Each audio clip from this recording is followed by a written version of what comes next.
Welcome once again to Lehto's Law. Here's Steve Lehto.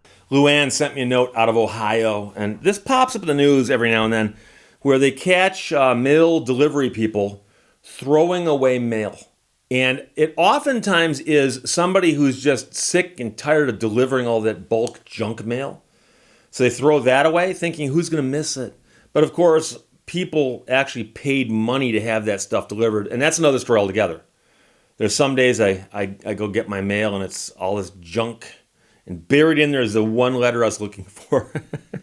So, from WJW, stolen checks, trashed mail. Beechwood police investigate postal issues by Peggy Gallick. Beechwood police are investigating several mail issues, including stolen checks and dumped mail. And I hope they know they can contact the United States Postal Service about this, because issues involving the mail are federal in nature. The Fox 8 I team sent a public records request to Beechwood police requesting all reports of stolen mail filed in August. They picked 1 month and just said, send us all the information you can about reports you got regarding stolen mail for 1 month, just 1 month. In 1 month, there were 8 reports from residents to business owners who all stated that checks they mailed were stolen, forged, and cashed for thousands of dollars. So that's one problem, the stolen and forged checks. An attorney filed a report stating he mailed a check for $131 and noticed it was forged and cashed for $3,000. He said he placed the check in a mailbox located near his law office on Chagrin Boulevard. Chagrin Boulevard. Now, it's an interesting name for a boulevard. Someone, of course, is going to contact me from Ohio and say, Steve, that's not how it's pronounced. We pronounce it different down here. But that word, of course, chagrin, again, like I said, in the common usage, would be an unusual name for a street. Others reported they dropped their checks off at a mailbox outside of the post office in Beechwood. You would think that the box in front of the post office would be secure. You would think. Now, I know people in the old days who'd mail a bill with a check inside an envelope. And by the way, someone said, Steve, you understand that they haven't used checks in Europe in years. And I do have viewers in Europe, but we still can use them here. And some people use them quite often still, depends on what you're doing with them. But in the old days, you could take a bill for your power company, for instance, and you would make out a check to them and stick it in the envelope they gave you, and you'd seal it, put a stamp on it, and walk out the end of your road, end of your driveway, and assuming you had a box out by the road, and you'd put the envelope in the box, and you put the flag up on your box. That would indicate the mail carrier that there is outgoing mail in the mailbox today. And the mail carrier would then pick that up and put it in the system. It'd go on its way. But as people have pointed out, putting that flag up to indicate that there's outgoing mail is basically like putting up a sign saying, steal this stuff, because a lot of people, their outgoing mail is bills they're paying, which will contain checks. So people steal that, they take the check, they forge the check, and if they can get it cashed someplace, boom, they got the money. And by the way, your bill didn't get paid. So Beechwood police also received 3 reports of stolen mail and forged checks in July. Beechwood Police Chief Kate McLaughlin said, I'm very surprised by all of the reports. We are taking this matter very seriously. The chief noted that they contacted officials with the U.S. Postal Inspection Service for an investigation, and we'll be following up with them. Beechwood Police also asked postal officials to look into dumped mail that was found in a recycling bin at an elementary school. So now the good news is they at least thought, well, let's recycle this stuff. let's not fill the landfill with it. School security video showed a postal truck drive up to the bin on September 2nd. The truck was parked by the bin for about 35 seconds and then left. Short time later, a resident reported finding dozens of mail items inside the bin. A lot of mail came from an apartment complex, the chief said. The officers did drop off a large amount of mail at the complex, so it could be distributed to the residents. So the implication there is it wasn't just all junk mail. And if you look at the addresses on the mail you get, right? Someone sends you a piece of first-class mail. Your niece or your nephew writes you a letter, trying to pick something here.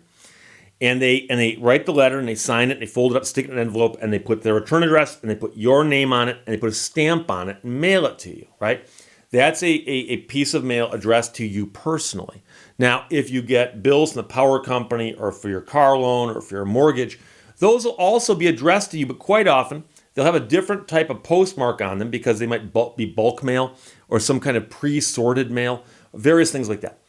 And then, of course, there's the stuff where they give the mail carrier a stack of flyers and just go, stick one of these in every box. So they're not even addressed to anybody, just, to postal customer, on mail route, And so I've heard before, and of course, there's even an episode of Seinfeld where one of the running jokes is that, Newman, he's a horribly incompetent mailman. And at one point in time, he mentions he has a storage locker.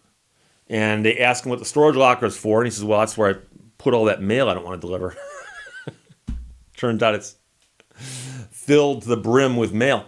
And so we do hear about this from time to time where somebody who is either not feeling like they want to deliver all this junk, they know no one wants it, or they're running behind or whatever it might be. And so they want the stuff just to go away and they just throw it away. And so I've heard of it before in dumpsters like this. I seem to recall somebody dumping it down a sewer drain a while back. And I've heard varieties and variations on this as well. I have mentioned before, I had a paper route when I was a little kid. I had a couple of them.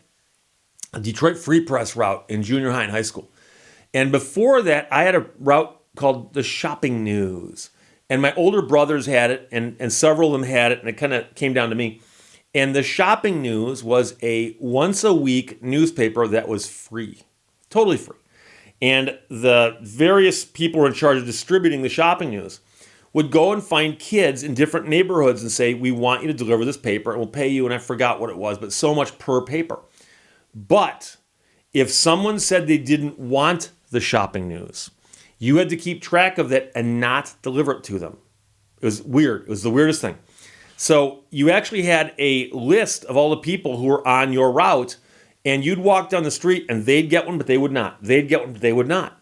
But it was kind of cool in a way because that meant that if there's a street with 100 houses on it, that, there's only 50 that get it, but you also weren't annoying people.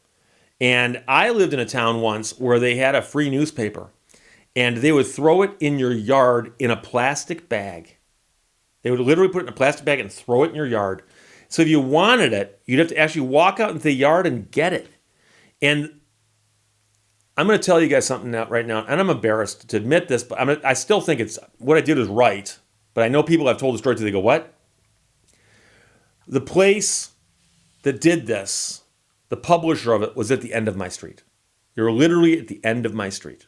So once a week, I look out, there's a plastic bag in my front yard with a newspaper in it I don't want. I would literally pick it up, and next time I went to the end of my street, I'd throw it on their front porch. And I did that for a while. Eventually I moved. Now, I didn't move because of that. But my point is, you throw this thing in someone's yard, you make them work for it, they don't even want it. So I had the Shopping News route, and my older brother had it before me.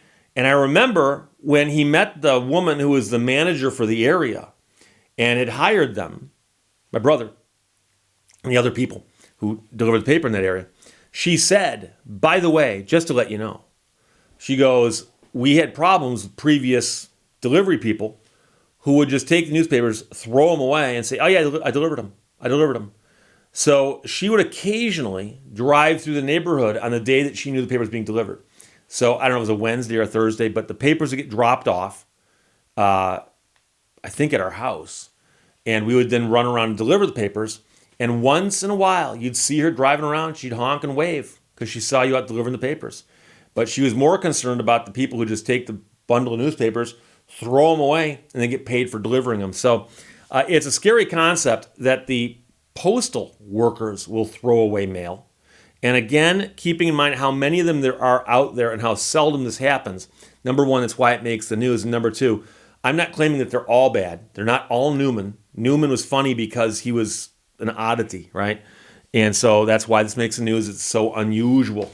But it's a crazy story. But worse is the stolen checks.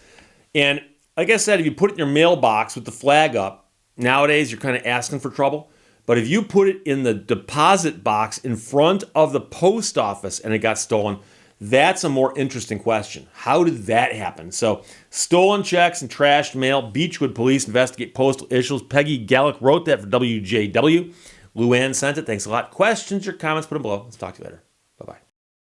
Thank you for watching Lehto's Law. Honey, tact is for people who aren't witty enough to be sarcastic.